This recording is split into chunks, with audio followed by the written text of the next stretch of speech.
Okay, back exactly a year, I believe, with a follow-up to the CR120.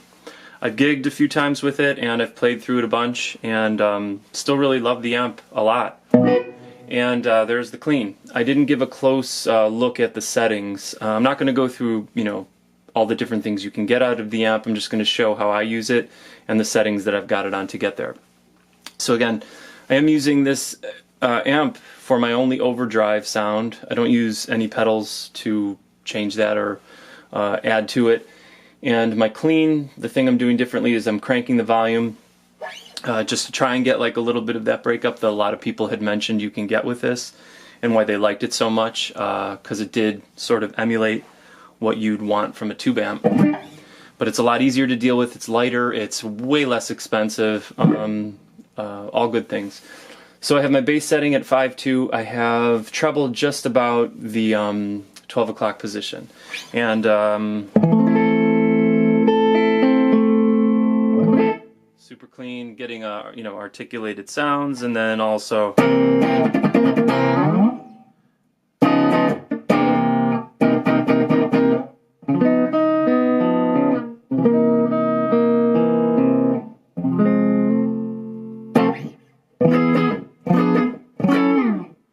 so that's where I'm at with that. I'll show you, because I am going to do a pedal run through just to show you how the amp takes what I'm using as far as pedals are concerned, and that's what I'm starting with. Then as far as the overdrive is concerned, like I mentioned before, I like to get sort of like just beyond like a sort of maybe classic rock sound, where it gets into a more aggressive, punk or metal type of a sound, but still to where you can work with it, and it's again, adding sounds to it, you can still work with that sound, but still on its own you can play.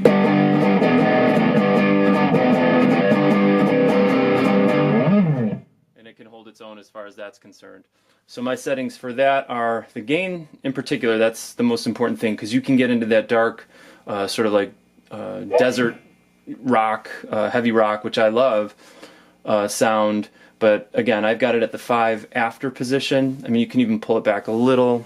I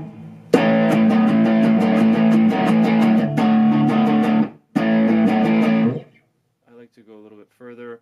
And then I'll mess with these as, again, the volume comes up. Right now I've got a little darker bass at 5 after. I'll even pull it back a little bit right now. Mids at a 1/4-2, and then the trebles at the 5.2 position. I have a plate reverb set up currently at all times, because the plate kind of is the most subtle to me, and reverb can go crazy on this amp.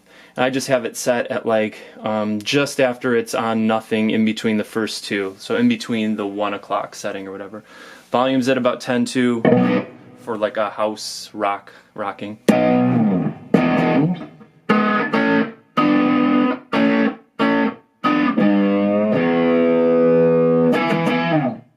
So I've got the Rode stereo microphone again, directly at my Marshall Cab 90s. I think it has like 12 L's in it, made in Britain. There is some rattling taking place in my cab. If anybody knows what that is, if it's one of the speakers themselves, or if it's just something is loose. We opened it up. I can't figure out what it is. All right, let me move along, because we're going to hit a lot of stuff. So onto the actual pedal board close-up, and then I'll start running sounds. Here we go. All right. I wanted to give a close-up look first, just to show what I'm running through. What's not pictured currently is a Dunlop wah, and I plug in my guitar to that first, and then that goes into the front of the head of the orange CR120. From there, I'm sending through the effects loop out into the Boss volume pedal, which for my regular rock band purposes is just full on. This pedal will go at your pedal volume. You can set up a minimum volume, which is why I got it and what I use it for when I'm playing acoustically. Then it goes into the Boss TU2, pretty ubiquitous pedal. Then for live stuff, I use this NS2 noise suppressor, which is really helpful in a lot of cases.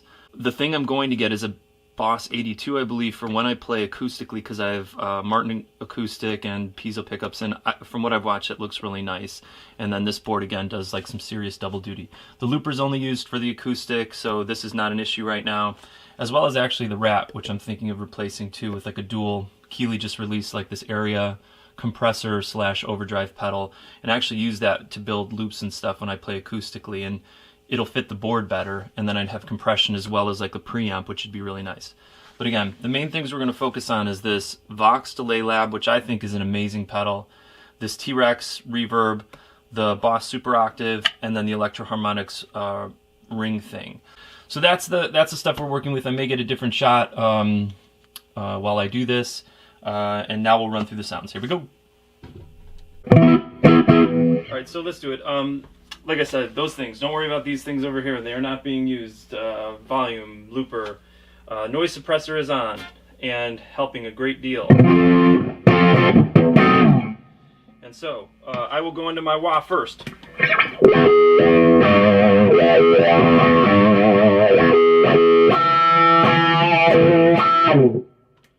I touched on that before of how I modded the wah, and I suggest going back if you're a person like me who is not 100% thrilled with the stock sound of their wah. I love the Dunlop wah, I like the way that feels. So I messed with that, and that's altered my sound immensely because I do like using that for solos and things like that. So the Boss Super Octave is the first thing really.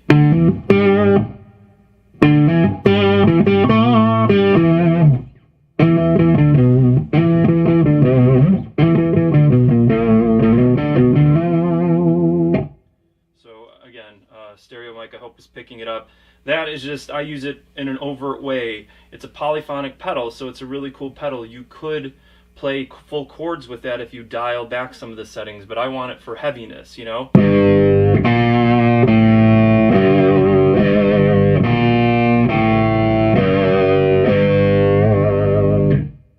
And there are certain spaces where that's super, super useful. So that pedal I do use quite a bit in a live rock situation.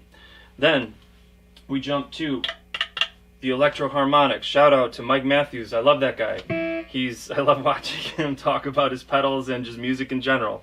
This pedal is great. I know a lot of people are not thrilled about ring modulators, but I will tell you, this one, and I've seen a lot more come out recently, this one can be very, very musical, very useful. I'm using one quote-unquote traditional ring modulation sound. And I don't even have to use this feature, but on this pedal you can depress, I believe, this pedal, and it will find the key that you're in, if you're playing an E or A or whatever, and it will basically calibrate the effect to that key, so it can be used in a musical way. But you know, I'll show you, this has 9 presets, which I love. Quickly, just so everybody knows, this takes up the majority of the time. I approach all of this stuff from a live standpoint. So on a pedal like this, as much as I love having 9 presets, I will sacrifice some of those to split my sound in half, split my sounds in half. So when I get to the halfway point, I'll start repeating sounds. So live, I don't have to be caught, you know, clicking frantically if, you know, a song gets added, or, you know, you have like a few extra songs that people want you to do or something like that. So my first sound on this ring thing is a phaser sound. Don't use it all that often, but nice to have, I guess. And then I don't have to have a phaser pedal on my board.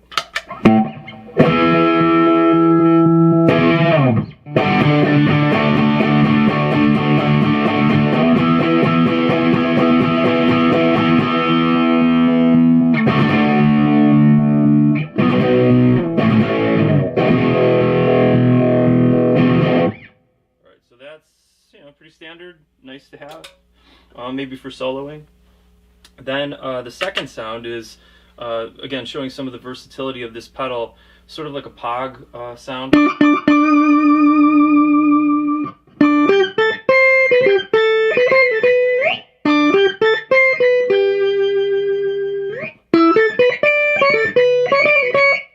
So for soloing, I would use that more often when I'm doing acoustic stuff and using the looper, so to add something on top of everything that's not just a guitar sound. I have a variation on that one, which is maybe my favorite one on this pedal, sort of a sci-fi version of that.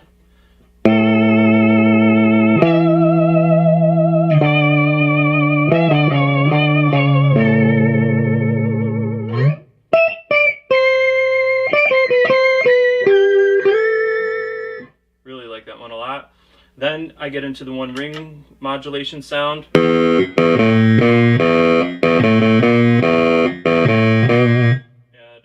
overdrive.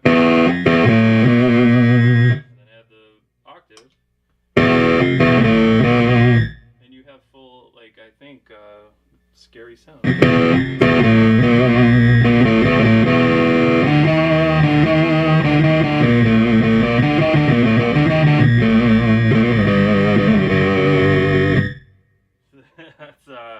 To me, that's music to my ears, at least.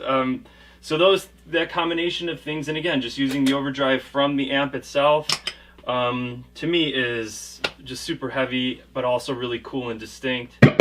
So now again, I start repeating. Phaser, I won't overdrive.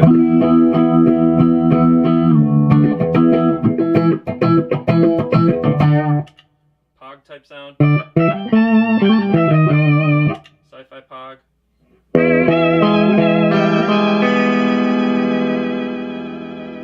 Ring modulation. And then I had one space left over, so I looked at what else the pedal could do, and I found that it could create a pretty decent vibrato sound. Which again, I don't have a lot of use for, but I do love this sound. And again, that pedal allows you to have, you know, a number of different things in, although it's a little bit bigger of a pedal, takes up a little more space, it can do quite a few things and do them really well. So that's it for the ring thing, which I love, and is a main pedal that I use a lot. So now the next one, and I did play some of this in my earlier video, is, you can already hear it, the T-Rex reverb pedal, which I would use for spacey ambient type sounds. It has a spring setting, and I have it set to a modern, it's called modern setting. I have the decay cranked, and I have the depth at about the 1/4 position, and it's just...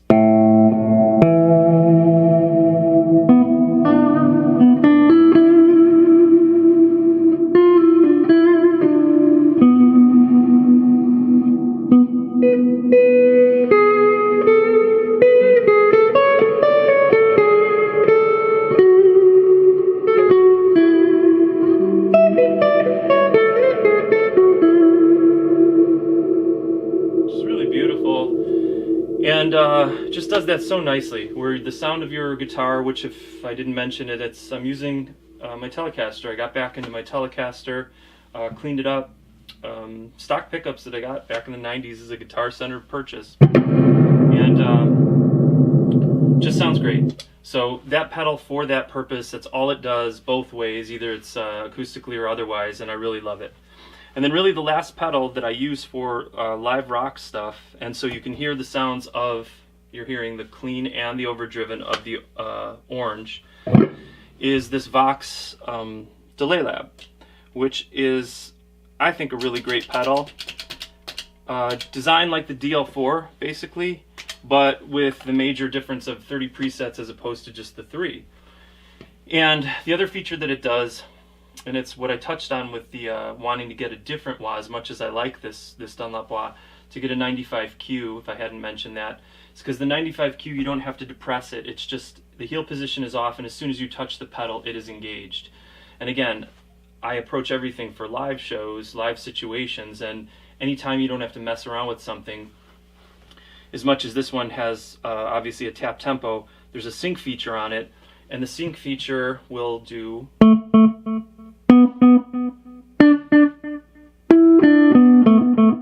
So it's tracking me, it's following where I'm going.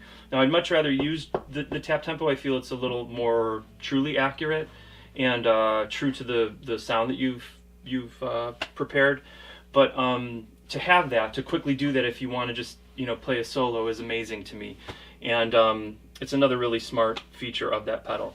So I'm just going to quickly go through a few of them so you can hear both clean and overdriven of the orange with this on it.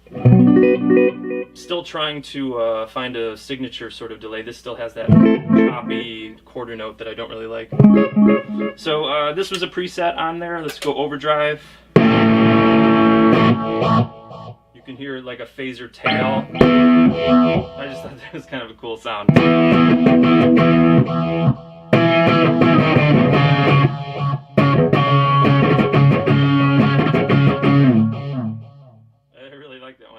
And then because you have those presets, enough space for presets, put a more pronounced reverb.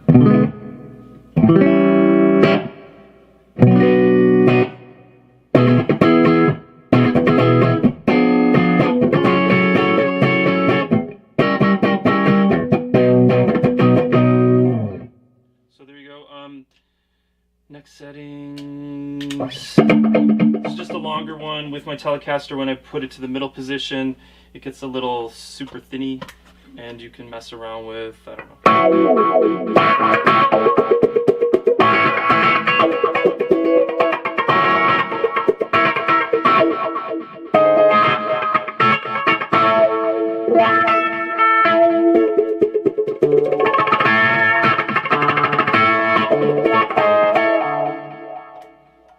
super long tripped out ones. Then, if you needed it, I know a lot of people also hate on chorus. But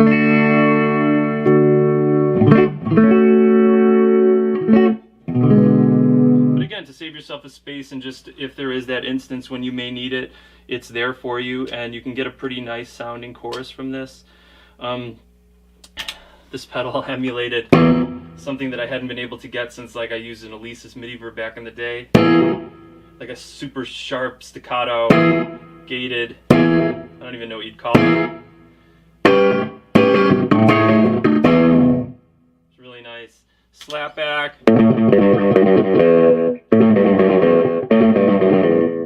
And then, like I touched on in the last one, there's like step modulation, which is really cool.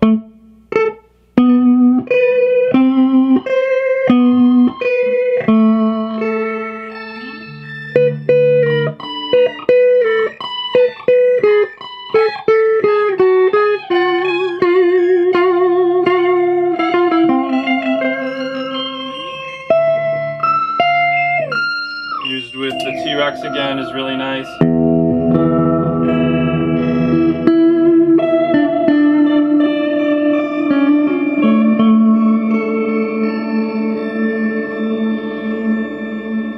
And then the other element, when you want to explore a little bit further, the really nice part, this is my favorite one from the Vox. Sort of has harmonic undertones, definitely like an octave underneath there. I call it like ambient cinematic, which is really, really beautiful.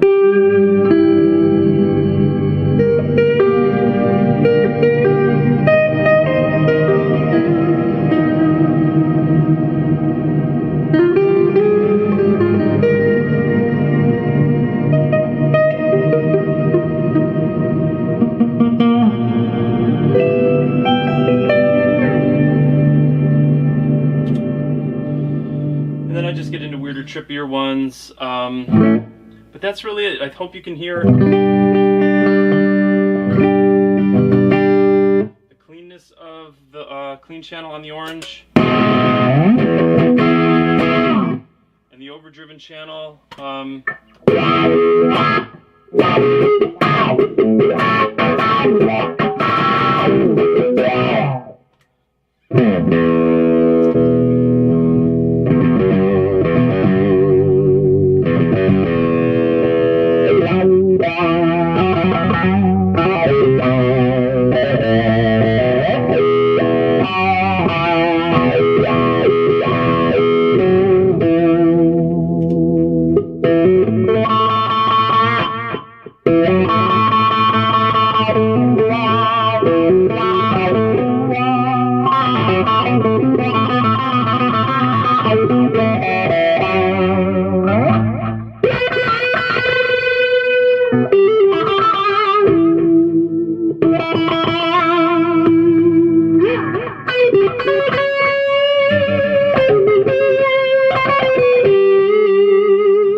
I love the amp. It's nice to be in some teeny tiny way in my corner of the planet, part of the Orange family. I love watching their stuff and the way that they're putting their things out, doing signature models. I just think it's really, really cool. I love this amp. I'm so appreciative for it. And you know, I hope this was helpful in some way. You know, a big part of what I wanted to just share was the way that I approach stuff, so people maybe have a thing that maybe they didn't think about to make their shows easier, better, whatever, just so you get out there and play more, and just have the best sounds you possibly can. If you're kind, comment. If you're not, don't bother. But, you know, I love to see other people's videos. I like to see what they're doing, how they're going about stuff, the gear that they're using. The only thing I would do if I played more often is maybe look into getting one of those looper systems, so when I have to engage a couple of different pedals, I could just hit the one. I love that. There's some German guy that puts that stuff together. I cannot remember his name at the moment. But I love watching people, and an English person as well, from maybe that Andertons group of people. They put together really, really nice pedal boards. I love watching people put that stuff together. I could watch it all day. Again, hope you got something out of it. Hope you guys are playing more rather than less. And until next time, later.